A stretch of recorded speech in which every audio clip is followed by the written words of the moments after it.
E se ser uma boa pessoa não bastasse para salvar ninguém?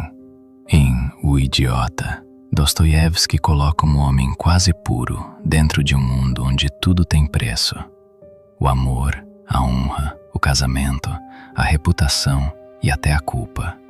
O príncipe Mishkin chega como alguém incapaz de mentir, manipular ou julgar como os outros julgam.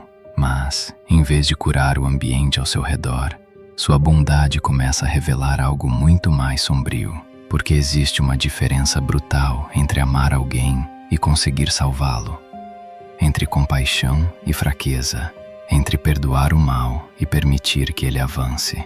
No centro dessa história está uma mulher destruída por uma sociedade que primeiro a feriu e depois a condenou por estar ferida. Ao redor dela, dois homens encarnam forças opostas, um amor que quer salvar e uma paixão que quer possuir. Mas quando a pureza encontra o trauma, o desejo e a violência, a pergunta deixa de ser se Mishkin é bom. A pergunta é: a bondade dele tem força suficiente para enfrentar o mundo real? Como um homem assim chegou a esse lugar? Porque todos o chamam de idiota. E o que acontece quando uma alma luminosa entra em uma sociedade que transforma pessoas em objetos? Antes de responder, precisamos voltar ao início. Mishkin volta à Rússia depois de um longo tratamento na Suíça.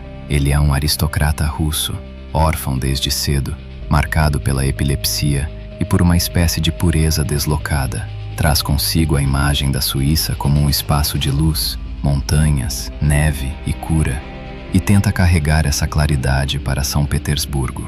Mas a Rússia, para onde ele retorna, não é um lugar preparado para receber esse tipo de inocência. É uma sociedade de códigos rígidos, interesses ocultos e personagens que aprenderam a sobreviver pela manipulação. Logo no caminho, no trem, Mishkin encontra Rogojin e Lebedev. Rogojin é quase o seu oposto. Intenso, dominado por impulsos, herdeiro de fortuna, movido por desejo e por uma energia sombria que parece sempre à beira do crime. Lebedev aparece como figura servil, ambígua, ligada a discursos tortuosos e a uma sociedade que mistura religiosidade, oportunismo e delírio. Esse primeiro encontro já desenha o conflito central. Mishkin e Rogojin seguem para o mesmo mundo, mas carregam dentro de si forças opostas. Um se aproxima da culpa e da compaixão, o outro das quimeras do desejo. Ao chegar à sociedade russa, Mishkin entra em contato com a família Yepanshin e seu círculo. Seu jeito estranho, sua falta de preocupação com aparências e sua sinceridade o tornam objeto de fascínio. Ele não joga o jogo social esperado, não domina as máscaras, não entende a malícia como uma linguagem necessária. Por isso, aqueles que vivem de vaidade, sensualidade, avidez e cálculo testam sua bússola moral. A presença dele não acalma a sociedade. Ela expõe o que essa sociedade tenta esconder. É nesse ambiente que surge Anastasia Filipovna, o centro gravitacional da história. Ela não aparece apenas como uma mulher desejada, aparece como um enigma moral. Órfã, aristocrata arruinada, recolhida por Trotsky e violentada por ele aos 16 anos, Anastasia passa a existir sob o olhar de uma sociedade que a reduz à vergonha, ao escândalo e ao dinheiro. Ela é desejada, comprada, julgada e disputada, mas raramente escutada. Sua imagem parece dividida entre santidade e queda, entre a mulher que todos condenam e a mulher que ninguém consegue abandonar. Ao redor dela, outros personagens revelam um mundo no qual Mishkin tenta agir. Gania quer casar com Anastasia por interesse financeiro.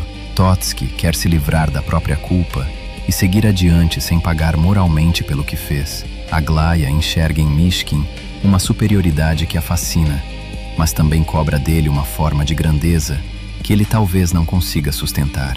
Cada personagem parece transformar amor, casamento e honra em moeda de troca.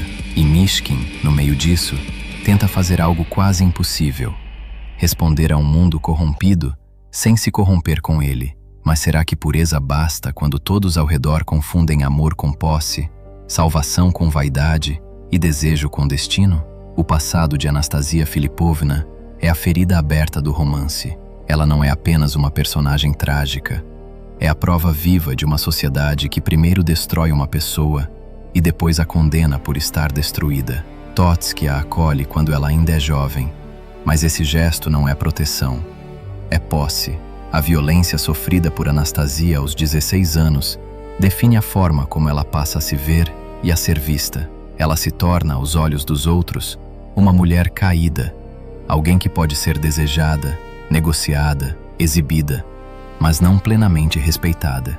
O mais cruel é que Anastasia parece absorver o julgamento do mundo e, ao mesmo tempo, desafiá-lo.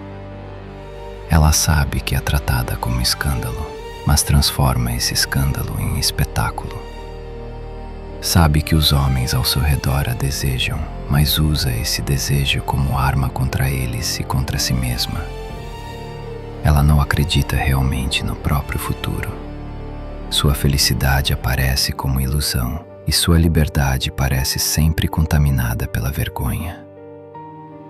Dostoiévski cria nela uma figura partida, alguém que quer ser salva, mas não consegue aceitar a salvação sem desconfiar dela. É nesse ponto que Mishkin entra como uma presença impossível. Ele olha para Anastasia e não vê apenas culpa, vê sofrimento, vê dignidade, vê uma pessoa que foi esmagada por uma história que começou antes de suas escolhas. Por isso, tenta amá-la sem julgamento. Mas esse amor é ambíguo. Para alguns intérpretes, Mishkin ama por compaixão, para outros, por piedade. E essa diferença importa. A compaixão se aproxima da dor do outro. A piedade pode carregar, mesmo sem querer, no sentimento de superioridade. Anastasia percebe isso. Ela sente que Mishkin quer salvá-la, mas talvez não saiba amá-la como mulher inteira, com desejo, culpa, raiva e autonomia. A cena dos 100.000 rublos concentra essa lógica de humilhação e espetáculo. Anastasia está cercada por homens que medem seu destino em dinheiro, casamento e reputação.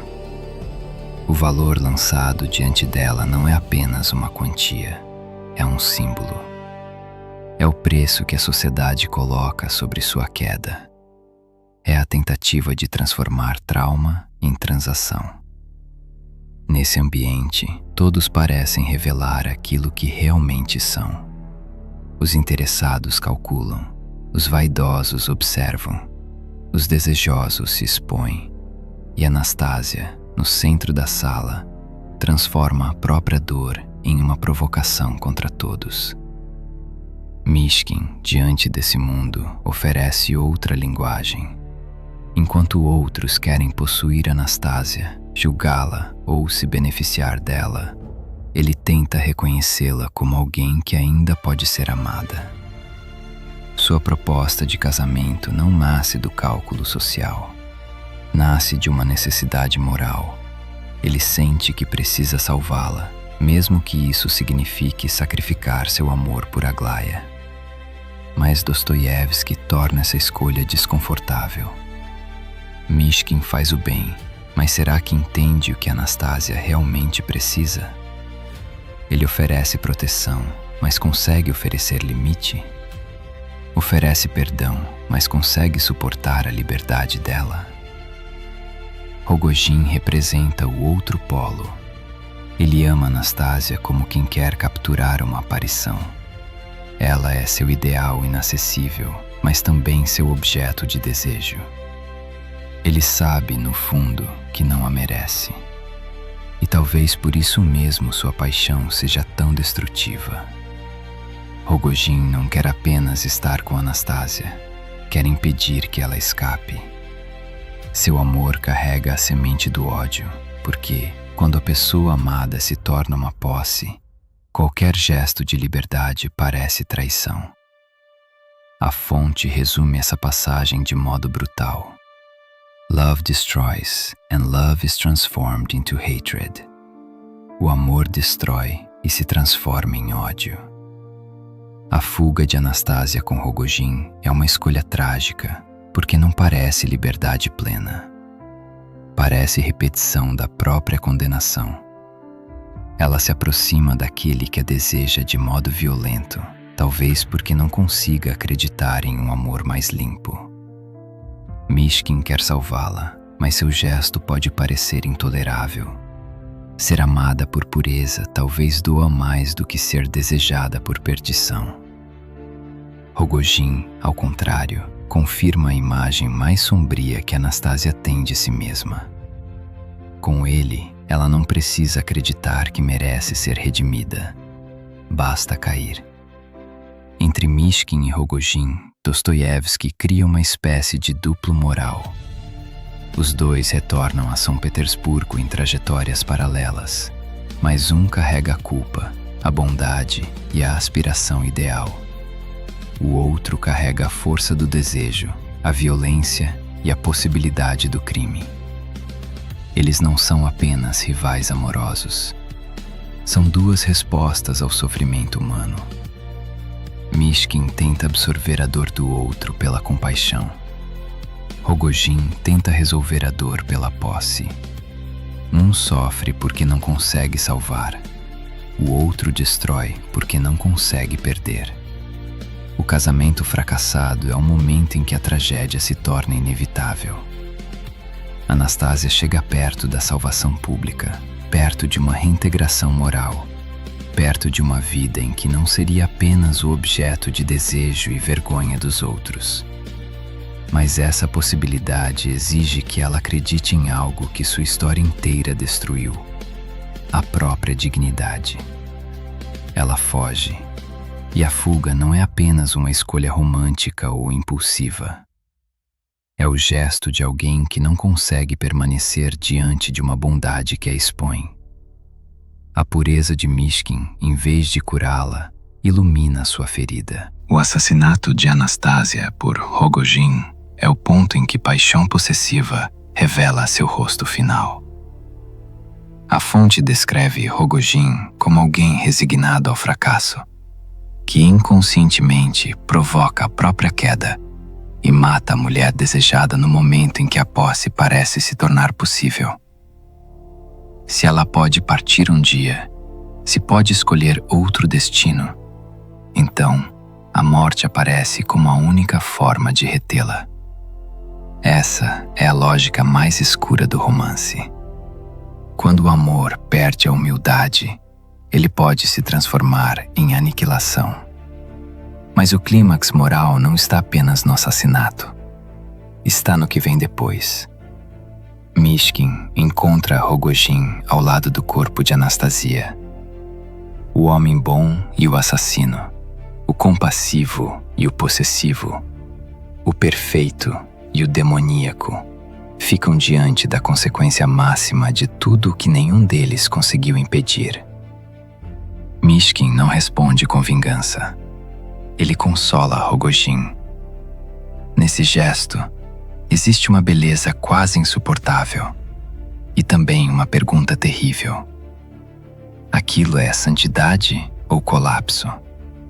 É compaixão absoluta ou ausência total de defesa diante do mal? A cena final destrói qualquer leitura simples da bondade. Mishkin não salva Anastasia. Não salva Rogojin. Não salva a sociedade ao seu redor.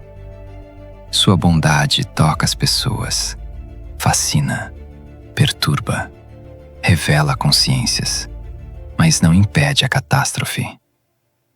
Por isso, a tragédia não ridiculariza Mishkin. Ela testa o limite de sua missão.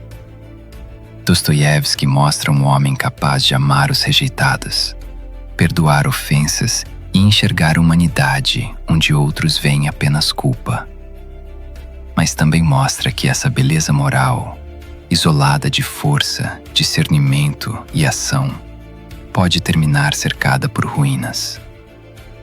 No fim, Rogojin é condenado e Mishkin retorna a uma condição de apagamento, marcado por crises irreversíveis e pelo retorno à clínica na Suíça. O círculo se fecha de forma amarga, o homem que veio de outro lugar para trazer luz à Rússia termina devolvido ao ponto de partida. Sua missão fica inacabada. A sociedade que não soube acolher a bondade do idiota continua sendo um mundo de queda, delírio e perda. E a pergunta que sobra não é se Mishkin era bom. Ele era. A pergunta é se a bondade dele sabia lutar contra aquilo que queria destruir tudo ao redor. A tragédia de O Idiota não diz que a bondade é inútil. Diz algo mais incômodo. Bondade não é a passividade. Existe uma diferença profunda entre amar alguém e se abandonar dentro da dor dessa pessoa. Mishkin é belo porque não julga como os outros julgam. Ele vê a humanidade nos humilhados, nos culpados, nos feridos e até nos perigosos. Mas sua pureza se torna insuficiente quando o mundo exige não apenas compaixão, mas discernimento. Amar sem julgar não significa fechar os olhos para o risco. Perdoar não significa permitir que a destruição avance sem resistência. Compaixão também não é ausência de limites. Anastasia não precisava apenas de alguém que a visse como inocente. Ela precisava de uma forma de amor capaz de reconhecer sua dor, sem transformá-la em destino. Rogojin não precisava apenas ser consolado depois do crime. Ele precisava ser impedido antes da queda. A sociedade russa retratada por Dostoiévski não precisava apenas se emocionar diante da bondade de Mishkin. Precisava ser confrontada em sua vaidade, em seu desejo de posse, em sua hipocrisia e em sua facilidade para transformar pessoas em objetos. É por isso que Mishkin continua sendo um dos personagens mais paradoxais de Dostoiévski. Ele é moralmente superior a quase todos ao seu redor, mas fracassa em quase tudo que tenta realizar. Ele toca vidas, mas não a salva. Ele enxerga profundamente, mas não age com força suficiente para mudar o curso dos acontecimentos. Alguns intérpretes veem nele uma figura semelhante a Cristo. Outros, um herói falho. Talvez a força do romance esteja justamente nessa tensão. Mishkin é admirável, mas não é uma resposta completa. Dostoiévski não ridiculariza a bondade. Ele a leva a sério demais para tratá-la como solução fácil. O romance pergunta o que acontece quando um ideal sublime entra em um mundo baixo, interessado e violento. E a resposta é trágica. O ideal ilumina o mundo, mas também pode ser esmagado por ele. Ainda assim, isso não significa que a tentativa não valeu. Significa que a bondade precisa amadurecer. Precisa deixar de ser apenas impulso puro e se tornar coragem prática. Precisa aprender a proteger sem possuir, perdoar sem apagar a culpa, amar sem aceitar a própria destruição. No fundo, Anastasia, Rogojin e Mishkin formam uma mesma pergunta dividida em 3 corpos. Anastasia encarna a ferida que não consegue acreditar na cura. Rogojin encarna o desejo que prefere destruir a perder. Mishkin encarna a bondade que quer salvar, mas ainda não sabe impor limites ao caos. A tragédia nasce quando essas 3 forças se encontram sem que nenhuma delas consiga se transformar a tempo. Por isso, a história de Mishkin continua perturbadora. Ela nos obriga a perguntar se somos bons por coragem ou por medo do conflito. Se chamamos de compaixão aquilo que às vezes é apenas incapacidade de dizer não. Se confundimos amor com resgate, perdão com apagamento, sacrifício com virtude. Dostoiévski não entrega uma moral confortável. Ele mostra que uma alma bela pode fracassar não por falta de amor, mas por falta de força para sustentar esse amor dentro do mundo real. E talvez seja essa a grande lição de O Idiota. Ser bom não é se deixar consumir pela dor do outro. Ser bom não é aceitar qualquer ferida em nome da pureza. Ser bom é enfrentar o mal sem se tornar parecido com ele, mas também sem fingir que ele não existe. A bondade de Mishkin permanece luminosa, mas sua tragédia revela que a luz, sozinha, não basta quando ninguém aprende a protegê-la. Ser bom não é o fim da jornada moral, é só o começo.